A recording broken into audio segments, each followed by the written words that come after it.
Did you know that Jay Peterman was an actual person when you took on the role? No, I had never heard. I had never heard of Peterman nor the catalog.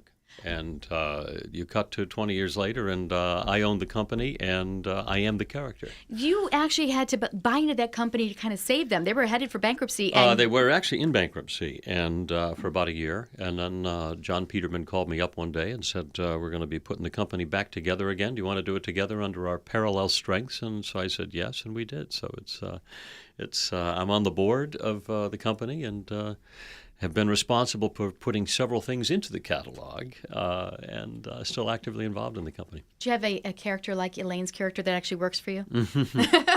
No, Buying no, the urban sombrero and nor am I like the real John Peterman. So. Well, that's good to know. Well, actually, we all loved him, though. Mm-hmm. Now, you have a hand in a lot of things. Airline? Well, I had an airline back a while back. I owned the airline up in Alaska, and then have had quite a few business ventures on the side. It seems like you were such a wonderful businessman. Why did you get into the acting? Well, I was an actor before I was a businessman. Did you go into a business because of the acting? I just enjoyed. Well, I enjoy venture capital, and I enjoy taking companies that have great ideas and setting them free and seeing if they float. And you are a self-taught pianist, which is so impressive. How do you self-teach? Taught myself piano because I don't read music very well. Really? Yeah. So do you just hear something and then you can play? Or? I have had melodies in my head since I was 4 years old, and I'm a very melody-driven person. So I just accumulated enough melodies that I finally had to put them down. So I've got a couple of albums that have done very well on Billboard that are all my piano compositions combined with a gentleman who's one of the top electronic cellists in the world. Ooh. So that's what I. But you're a classically trained vocalist as well. Mm-hmm. So do you have some vocals on there as well? Or just... I have no vocals on it. Really? Yeah, all of my albums are all just thematic. Do we have more albums in our future? Oh yeah, I do. Yeah, every couple of years I'll sit down and do another one. It takes me about 6 months to do an album. Wow. So I've got to really kind of pull the time out. Actually, 6 months is short. You have, again, your hands are in everything, the National Dog Show. Mm-hmm. I love dogs. I love animals. It's one of the great days of the year is when we get to host the show. We have 2,000 of the best dogs on television there, and it's just a lot of fun. What and kind of dog do you have? And the nice part is it's become a Thanksgiving tradition as well now. We have 12 years of it under our belts, and people kind of naturally turn on the dog show after the Macy's Thanksgiving Day Parade on their way to watching football later on. So it's nice to be part of it. We a long-standing need you tradition. to be a part of it. And your dog, what kind of dog do you have? You have to have a dog. Two. We have Cavalier, King Charles, and then a little Havanese, Sadie and Lucy. Now, you wrote a children's book about a dog, The Perfect Dog? It's actually my third book that I've written. I've written two books that were both New York Times bestsellers, and then this year I wrote a kind of a Dr. Seuss-style poem for my 7-year-old son about the notion of, is there a dog that is perfect?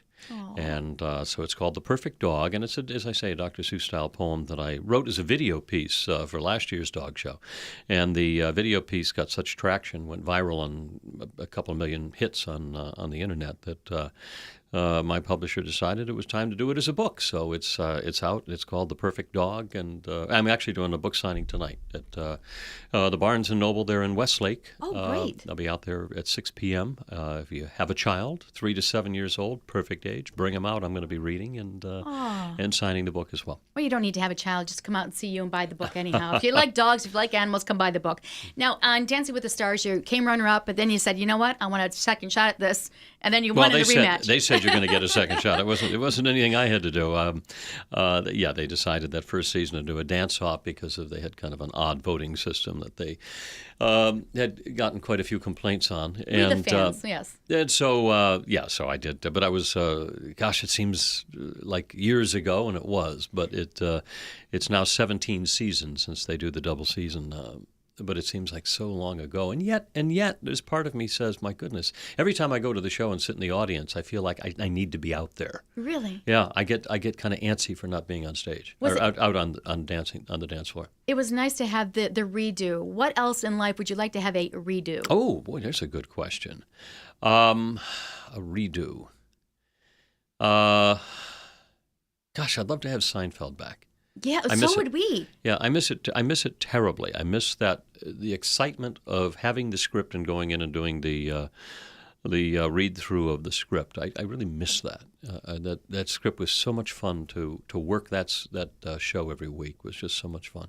And at the same time, you knew that you were part of television history at the time, which is an odd kind of feeling Right. to have that, to know that the show is, it's most when people have celebrations in their career, it's, our lifetime achievements. It's like you look over your shoulder and you look at that thing down the road. The unique thing about Seinfeld, while we were doing it, we knew that it was going to be the best show on television. I've been married for 2.5 years, and my husband had never seen Seinfeld. I said, and "How have you never seen?" have managed and I to married stay this guy. married Can you marry 2.5 years? My goodness. But now, watching it with him, because we watched it in syndication, I said, I can't believe I didn't watch a show. And it's not a show that you have to watch more than twice before you're hooked and you're in there. It's just such it's a very great funny show. to go back to my alma mater, Providence College, and find that there are kids there that are glued to Seinfeld every single night, and they were only 4 or 5 years old when we were shooting it back Right, then, so they right. couldn't watch it but now now it has this whole other audience of people that have been watching it in the reruns. Amazing. It's With amazing. everything that you've done, all the acting in the theater, when did it finally click with you that, hey, this acting thing's going to work out for me? At the age of 3, I knew what I wanted to do in my life. So it was never, I always defined myself as an actor. Mm-hmm. So I'm really doing what I'm supposed to be doing. There was never a moment that I didn't, there have been times when I thought I'm the worst actor in the world, but there's never been a day that I'd questioned what I had chose for my living. And we're glad. No, well, thank you. But I always knew that this is what I'm supposed to be doing. Let's get to why you're here today. Chicago. You're Billy Flynn. Billy Flynn, the silver-tongued, yep. And that beautiful silver hair, it just works so And well. it works fine. We love yeah, that. It works fine. Now, The you've tuxedo. done, over 1,000 shows? I've done over 1,000 shows, and I've been doing it since 2005. I've been on Broadway with it 4 times, and touring all around the country with it. And every night I love it more. How do you keep it fresh? I say one prayer before I go on stage, and that is, God, let me be surprised. Oh.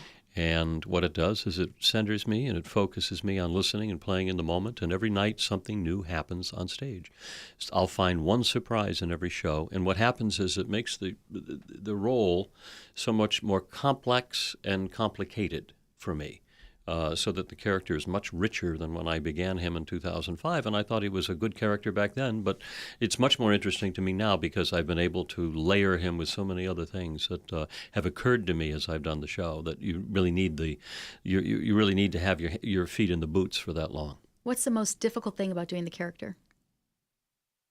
Gosh, I don't find anything difficult about the character. I find him very engaging and enjoyable. Gosh, the music probably is certainly It's got to take a taxes the strain voice. sometimes. Did you Pardon ever? me? Do you have an understudy? I have an understudy. And has you ever had to use that understudy? I have never missed a performance. I've never missed a I said I performance, never have taken a sick day in 12 years. There's no. I was going to say, man up. No, Good no, for you. I can't. I remember even in Spamalot, I was doing that show as well. I remember one night, I cannot fathom not doing the show. But I tore my heel Ooh. the first step on stage doing Spamalot when I was doing the show in Las Vegas. And I continued doing the show on one foot, and including the dance numbers, which were pretty difficult. And, Well, probably made for a better show, though. well, you know Spamalot. what? I never let anyone know. I just Oh. I was on one foot, and then I was on the ball of the other foot, and I did the entire show that way. And I was able to wrap the foot, but I had to go have it surgically repaired the next day. But it was really painful. What's next? You've done everything. There's got to be something on a bucket list that you have not yet done. There are. It's not a question really of doing different things. It's doing more of the same. I really would love to go back and do a sitcom, a good sitcom again.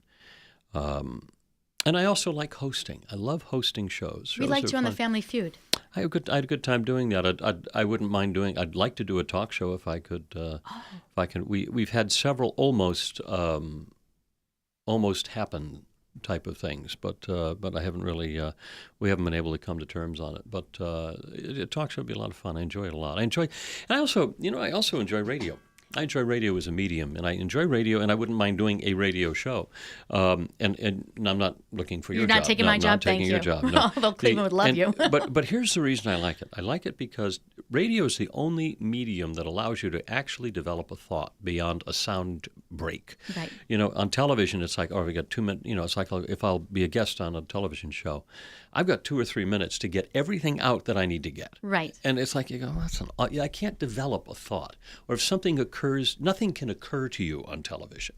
You know what I mean? It's Right. like everything's got to be pre-done, and here you say this and this and this, and then Right. hit on that point All and stuff like that. scripted and- Whereas radio allows you to actually have a genuine, authentic thought and have a genuine, authentic feeling without the clock ticking.